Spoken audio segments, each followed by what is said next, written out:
Have you ever wondered how food is processed? Let's understand the human digestive system.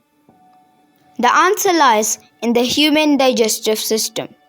The digestive system helps our body break down food, absorb nutrition, and remove waste. It begins in the mouth where food is chewed and mixed with saliva. Saliva contains enzymes that start digesting starch. Next, the food travels down the esophagus to the stomach.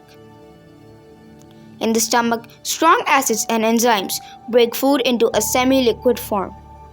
This helps the body prepare nutrition for absorption.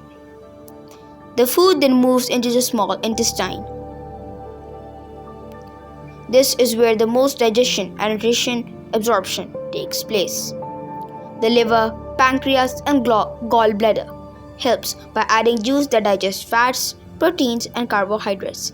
After that, the remaining waste goes to the large intestine where water is absorbed. Finally, waste leave the body through rectum and anus. The human digestive system is essential because it provides energy and nutrition needed for growth and health. In short, digestion turns the food we eat into fuel for our bodies.